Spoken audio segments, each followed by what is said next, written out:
सूरजमुखी की फसल तैयार होने के बाद भी मंडियों में सरकारी खरीद शुरू होने का इंतजार कर रही है। खरीद शुरू न होने से किसानों और आढ़तियों में भारी नाराजगी देखने को मिल रही है। बीते दिनों हुई बारिश से फसल को पहले ही काफी नुकसान हो चुका है और अब खरीद में देरी किसानों की चिंता को और बढ़ा रही है। किसानों का कहना है कि सूरजमुखी की तुड़ाई के बाद वे अपनी उपज मंडियों में लेकर पहुंचे, लेकिन खरीद एजेंसियों की ओर से कोई व्यवस्था नहीं की गई है। बरसात की वजह से सूरजमुखी की फसल खराब हो रही है। इस मामले में विधायक रामकरण काला ने भी चिंता जताई है। उन्होंने सरकार से मांग की है कि सूरजमुखी की खरीद प्रक्रिया को तुरंत शुरू किया जाए ताकि किसानों को उनकी मेहनत का सही दाम मिल सके और फसल खराब होने से बचाई जा सके। विधायक ने कहा कि सरकार को चाहिए कि वे फसल खरीद के लिए स्पष्ट दिशा निर्देश जारी करे और मंडियों में खरीद एजेंसियों की तुरंत तैनाती की जाए। साथ ही जिन किसानों की फसल बारिश के कारण खराब हुई है उन्हें मुआवजा भी दिया जाए। बिल्कुल, बरसात तो छोड़ो, वैसे भी लेबर की बड़ी दिक्कत है, चोरी की बड़ी दिक्कत है जिम्मेदारों को। अगर रूटीन में 15-5 को परचेज आ जाती है तो एक साथ ही जिम्मेदार उसी दिन ट्रैली ले आए, उसी दिन तुर के चली जाती है। अदरवाइज सफाई करके वापस ले जाना रास्ते में, जैसे परसों चौथी बात है कल की मेरे साथ में, वो चोरी बहुत है, ट्रैलियों से उतार लेते हैं सूरजमुखी। इस करके दोनों तरफ से जिम्मेदार को नुकसान है। डेली का डेली मौसम खराब है आज के टाइम में। सूरजमुखी ना तो गिल्ली बिक सकती है, इसको ना गिल्ली को रख सकते, इस तो अंदर अंदर गर्म होकर खराब हो जाती है। इसलिए मजबूरी है जिम्मेदारों की तो बहुत भारी। बहुत से किसान ऐसे हैं जिनके पास किसी के पास है ही नहीं, ये गिल्ली तो रख नहीं सकते आप। शिकायत आप मंडी में होगी, वहाँ मौसम के कारण खराब होनी मेन समस्या तो है ना। अगर तो गिल्ली बिक जाए, गेहूँ आ जैसे इसको स्टॉक कर सकते हैं, इसको तो कर ही नहीं सकते। जिम्मेदार कितनी कर लेगा, बात नहीं होती। ऐसे मांग करते हैं जैसे गेहूं के टाइम पे होती है, ऐसे ही सेम सूरजमुखी की परचेज हो जानी चाहिए। जिस दिन आओ गवर्नमेंट के कट्टे में भरवाओ, जैसे गेहूं की आड़ती की जिम्मेवारी है वैसे हमारी जिम्मेवारी हर तरह की। पिछले साल तो फरमेट था 25% तो है फड़ने खरीदी थी।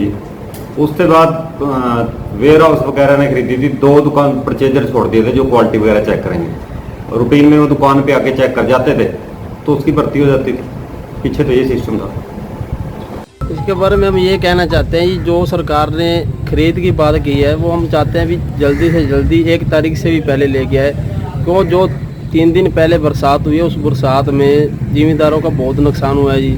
3 दिन तो हमारे कोई मंडी में बैठे हुए हो गए हैं और जिस दिन बरसात हुई उसी रात भी मैं यहीं पे था, मंडी में था। और मंडी में अपने 3 फड़ों के बीच में सभी का सूरजमुखी नीचे चला गया। मेरा भी बहुत नुकसान हुआ है जी। 3 किलो की सूरजमुखी थी, उसमें भी 1 किले की नीचे चली गई, पानी में चली गई।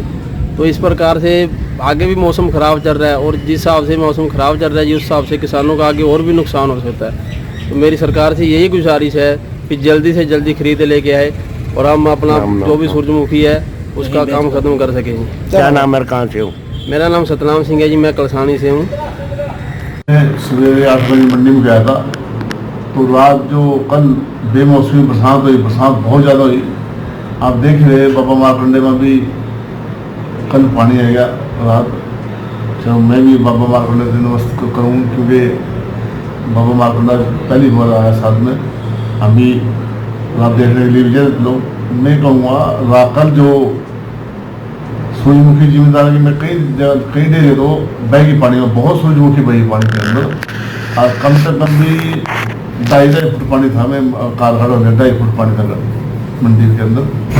मतलब पहले से ये मैं बम्बई जब माले नाले बनाए गए इनकी सफाई करनी चाहिए, जब माले जिम्मेदार की सूरजमुखी आनी चाहिए, इसका या इसका इंतजाम करना चाहिए पानी का। चाह मैंने कल सेक्रेटरी से बोला था भैया तो उसको ऐसा तरीका रखो कि मेरे को अंजन या कोई बड़ी मोटर इसमें रखो कि जब ये पानी नहीं नाले में जमना तो इसको डेली बड़ी पानी लेना चाहिए बरसात हो।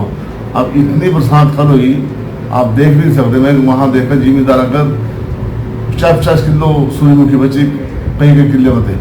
तो सूरजमुखी का वजह क्या है जाने का। अगर जो सरकार इसकी बोली पहले कर दे, पहले 15 तारीख को, जैसे 15 तारीख को गई पीछा, 15 तारीख से बोली शुरू कर दे, 20 से भी कर दे, कोई दिक्कत नहीं। 20 से जिम्मेदार सूरजमुखी आने शुरू हो जाए। अब जिम्मेदार बेचारा इतना परेशान है, अब उसको सुखाएगा, फिर बोरियाँ भरेगा, फिर उसको दोबारा लेगा। मतलब इतना जिम्मेदार के ऊपर मेहनत पड़ती है, इतनी लेबर पड़ती है। और जो मैं कहूँगा फिर अब 2 जगह कैसे सूरजमुखी इतनी जिम्मेदारी 2 जगह कैसे तोड़ेगी। सारे आड़तियाँ में सूरजमुखी तोड़नी चाहिए। मैं सरकार से मेरी मांग है सारे आड़ती जितने भी आड़तियाँ इनके पास सूरजमुखी इन तोड़नी चाहिए, इनको टेंडर देना चाहिए। आड़ती भरेंगे 38 का हमारे को देंगे जितनी भी सूरजमुखी होगी। तो अब 2 जगह कैसे पूरी कराएंगे? अब जिम्मेदार इतनी सूरजमुखी दो जगह 2 महीने खत्म होंगी, 2 कैसे तुलेगी इतनी सूरजमुखी? अब जो जिम्मेदार परेशान होगा, अब सड़क पर सूरजमुखी गिर की, अब सड़क पर कहाँ सड़क पर सूरजमुखी गिर, सूरजमुखी कहाँ गिरा जिम्मेदार को इतनी इसको कर तो रख सकते सिखाएंगे। तो सड़क के ऊपर एक साइड में सिखाएंगे, जब मतलब एक साइड चलती रहेगी तो एक साइड में सूरजमुखी ऐसा सिखाते हैं। तो मैं ये कहना चाह मेरा भैया भी सरकार को 20 तारीख को बोली देनी चाहिए थी कि अभी तक 1 तारीख में तो अभी तो कहीं दिन पड़े, आज 26 तारीख हुई, आज भी 4-5 दिन तो नहीं पड़े। अब 4-5 दिन के जिम्मेदार कहाँ से भरपूर करा? मैं तो कहना ही है और सीएम साहब से मांगा, मैं कहूँगा भी कल जाऊँगा सीएम साहब पर भी जल्दी से जल्दी इसको इसकी मतलब बोली खरीद शुरू करा और सारे आड़ते में दी जा। मैं कल स्पेशली मैं कहूँगा, ये बात कह कहूँगा जरूरी है कि मैं आज जिम्मेदार इतना परेशान आ, खेत मजदूर भी पीछे खेत भी तैयार करने, आपका सूरजमुखी सुखानी, फिर उसको दोबारा भरने, दोबारा काट रहे, तो बहुत लेवल पड़ती है। मेरा तो कहना यह भी जिम्मेदार का जो आज जिम्मेदार की सुनाई होनी चाहिए, जिम्मेदार के पास टाइम होनी चाहिए। तो मैं इस